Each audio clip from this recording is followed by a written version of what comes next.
Pendeta, kalau semuanya sama, Pak Pendeta percaya sama, kenapa nggak Pendeta masuk ke Islam aja, Pak Pendeta? Kan sama. Ini pertanyaan dari Dr. Richard Lee ini bagus sekali. Dia berkata bahwa kalau memang agama semua sama, kenapa nggak masuk Muslim saja? Kalau semua agama sama, ya nggak usah pakai nama. Nggak perlu ada agama Kristen, tidak perlu ada agama Islam, Buddha, Konghucu, Buddha, dan sebagainya. Kan semuanya sama. Ya sudah, disatukan aja berdoanya. Nggak perlu ada gereja, ada masjid. Semua sembahyang sama-sama aja di lapangan. Tapi pada kenyataannya, kenapa semua orang punya tempat ibadahnya berbeda?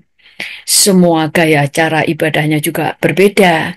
Karena mereka semuanya punya tujuan yang berbeda.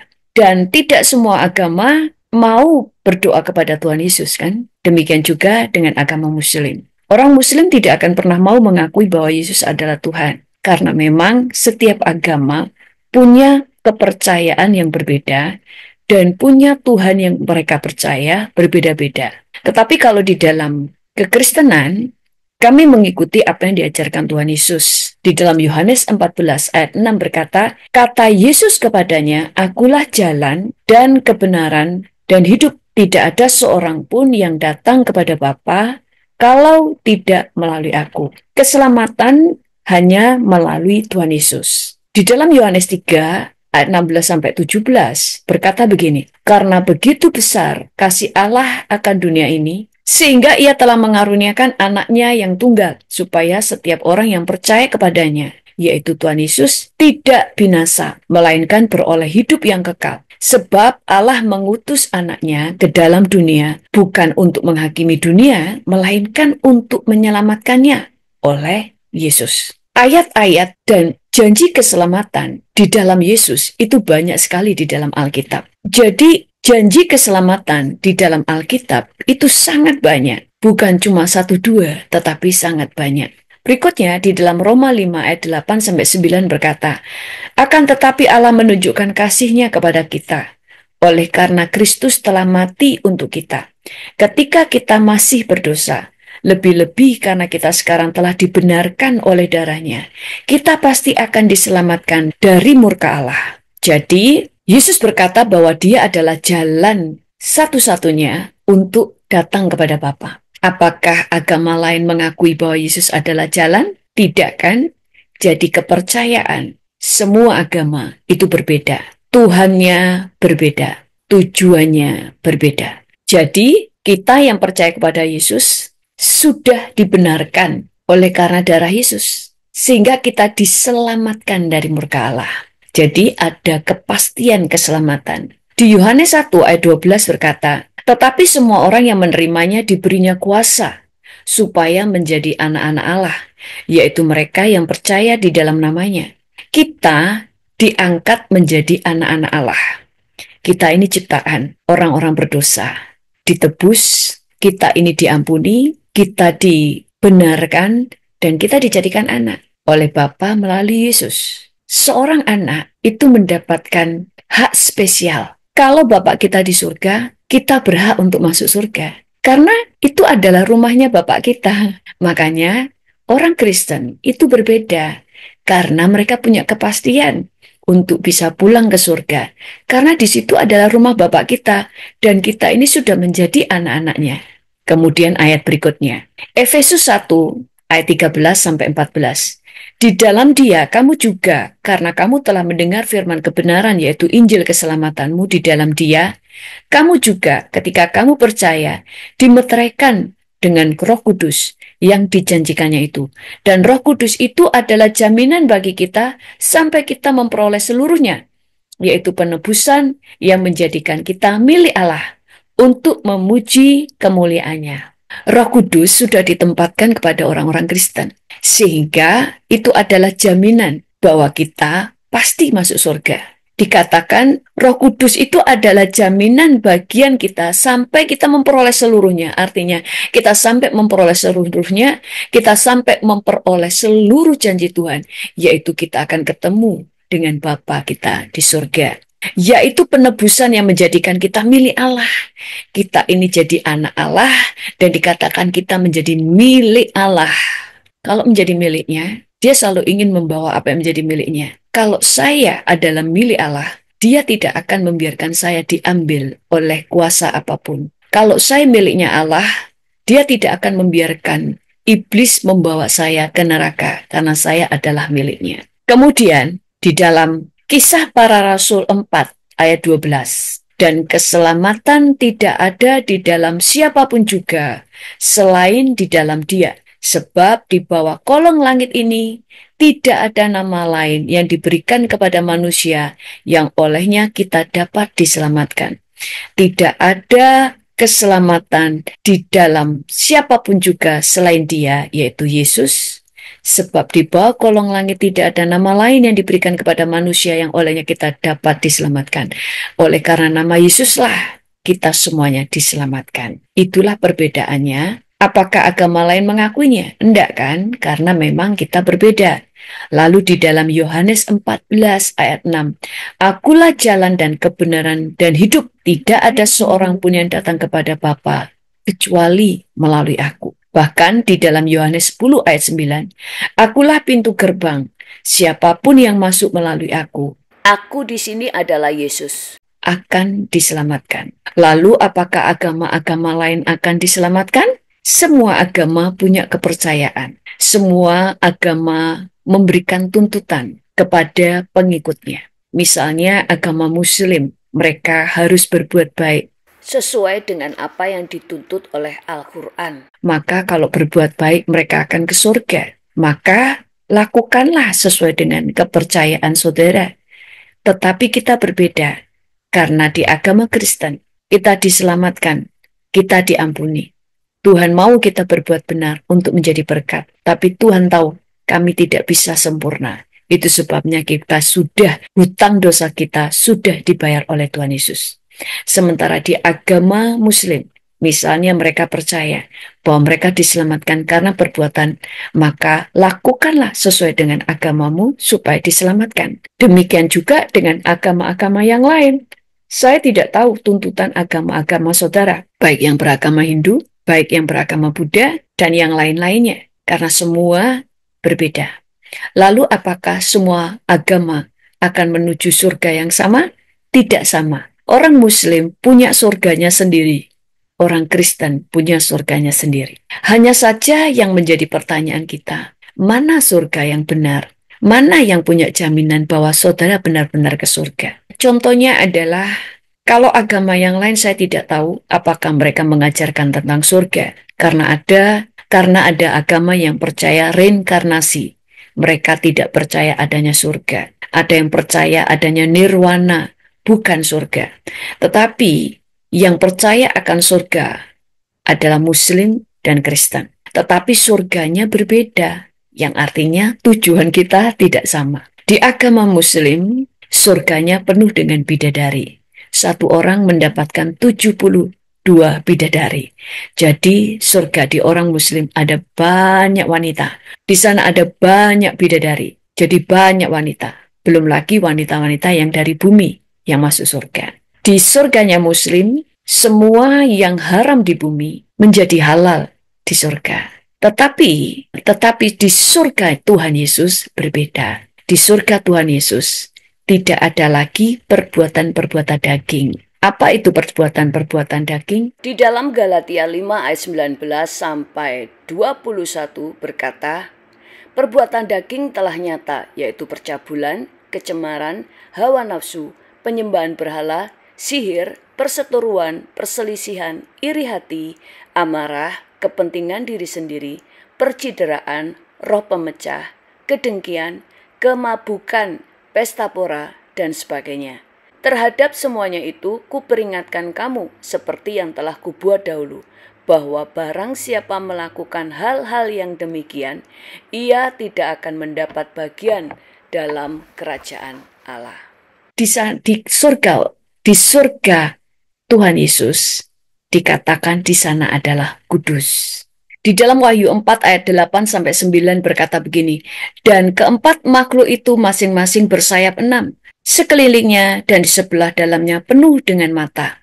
Dan dengan tidak berhenti-hentinya, mereka berseru siang dan malam, Kudus, kudus, kuduslah Tuhan Allah, yang maha kuasa, yang sudah ada, dan yang akan datang. Kudus, kudus, kuduslah Tuhan Allah yang maha kuasa, yang sudah ada, dan yang akan datang.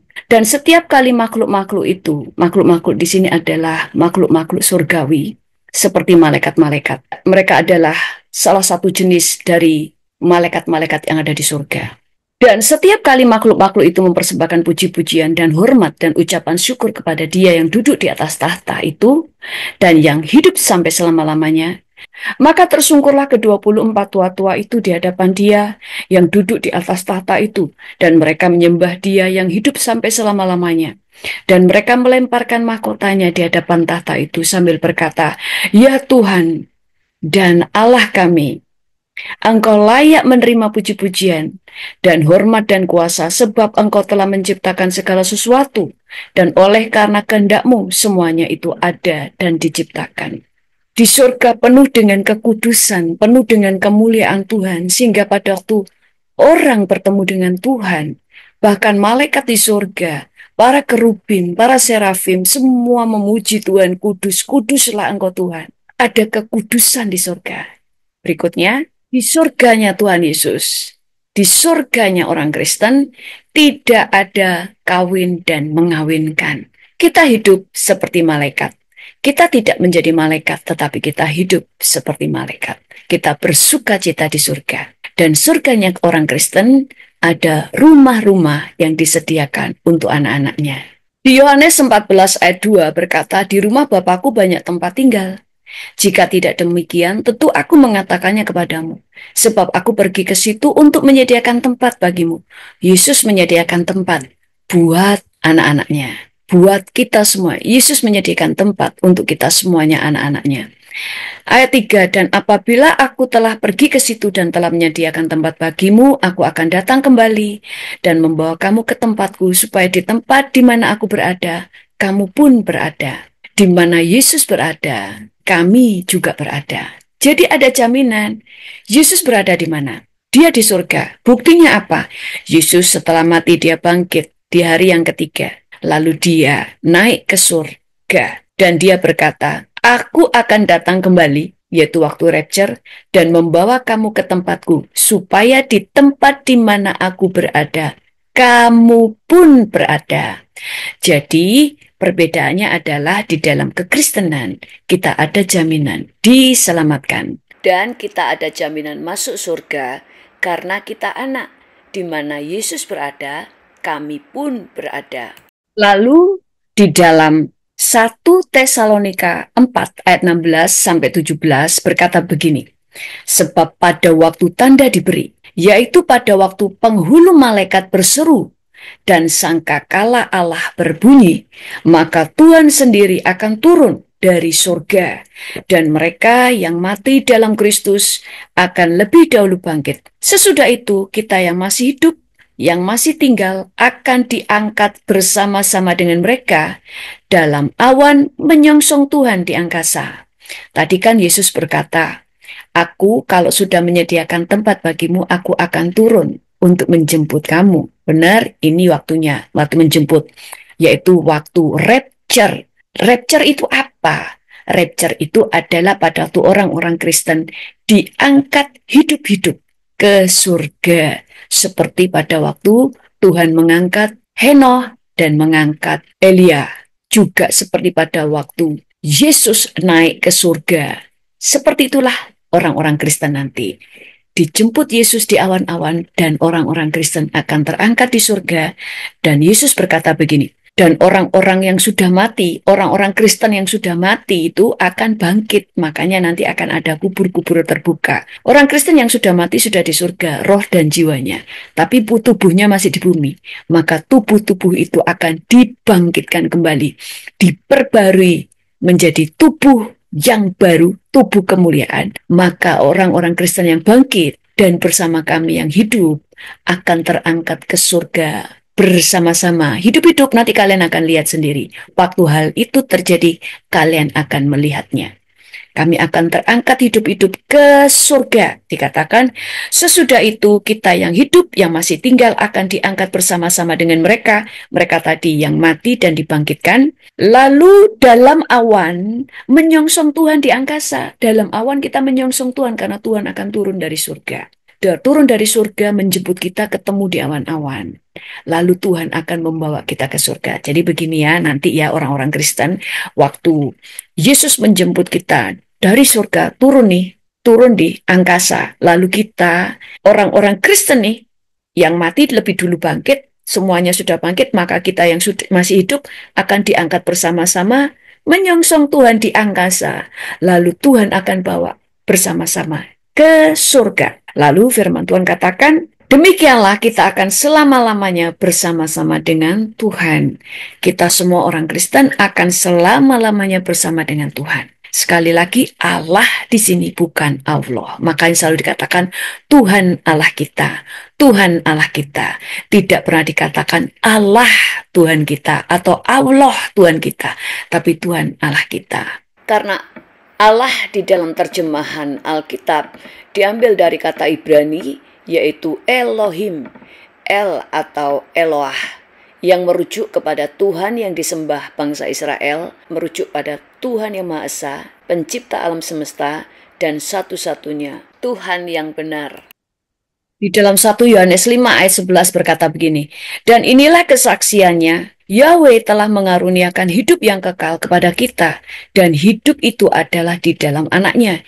Jadi Tuhan Yesus Kristus sudah memberikan kami hidup yang kekal. Yohanes 10 ayat 28, Aku, yaitu Yesus, memberi mereka hidup yang kekal, dan mereka tidak akan binasa selama-lamanya. Tidak seorang pun akan merebutnya dari tanganku. Tidak ada kuasa apapun dari tangan Yesus. Dari tangan Yesus. Lalu Roma 6 ayat 23. Sebab upah dosa adalah maut. Tetapi anugerah Yahweh adalah hidup yang kekal dalam Kristus Yesus Tuhan kita.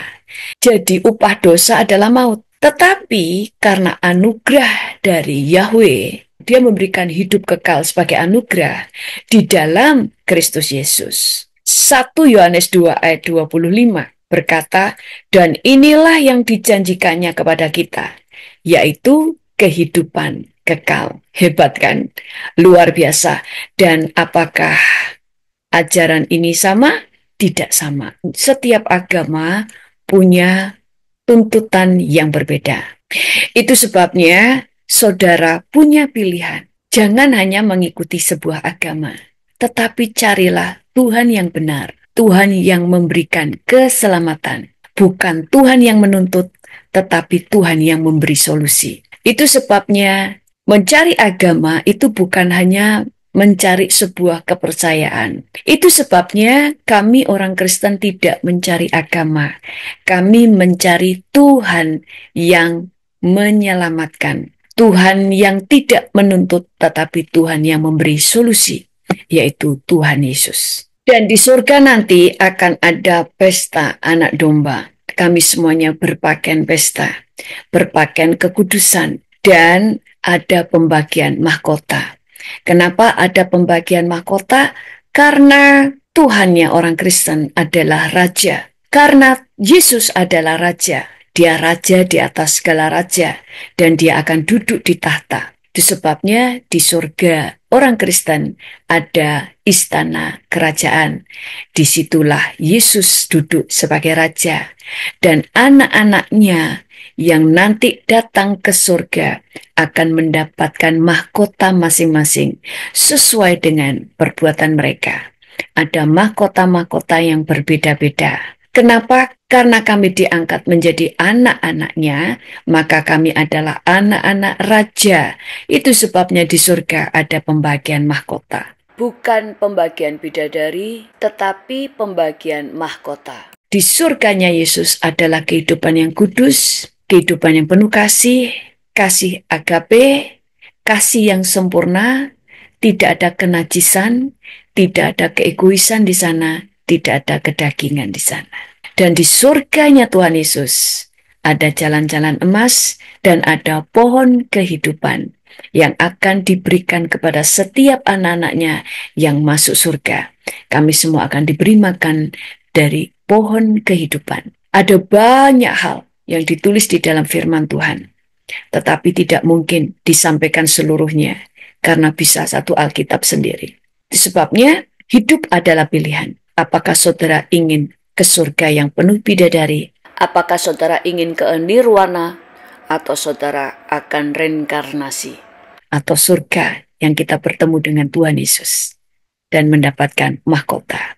Hidup adalah pilihan. Apakah saudara akan mempercayai kepada agama-agama yang lain atau saudara mengikut Yesus dan saudara diselamatkan? Jadi inti dari khotbah hari ini adalah semua agama berbeda dan Tuhannya berbeda. Tuhan yang disembah berbeda dan tugas saudara adalah mencari mana Tuhan yang benar karena keselamatan adalah pribadi. Jangan membuang waktu mengikuti sebuah kepercayaan atau agama yang ternyata ujungnya tidak menyelamatkan. Tapi kami bersyukur menjadi anak-anak Tuhan Yesus karena Yesus berkata di dalam Alkitab, bukan kamu yang memilih aku, tapi aku yang memilih kamu.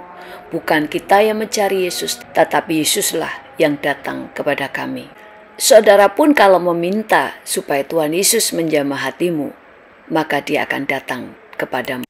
Kalau ada di antara saudara yang ingin menerima Tuhan Yesus sebagai Tuhan dan Juru Selamat, yang ingin menerima Tuhan Yesus sebagai Tuhan dan Juru Selamat pribadi, supaya saudara menjadi anak-anak Tuhan, maka tirukan doa saya. Tuhan Yesus, aku orang yang berdosa. Aku tahu aku butuh keselamatan. Aku butuh diampuni. Dan aku percaya bahwa Engkau telah mati di kayu salib 2000 tahun yang lalu untuk menebus dosa-dosaku, sehingga aku diselamatkan. Saat ini Tuhan, ampunilah dosaku. Dan hari ini, aku membuka hati untuk menerima Engkau sebagai Tuhan dan Juru Selamat pribadiku. Berkuasalah atas hidupku.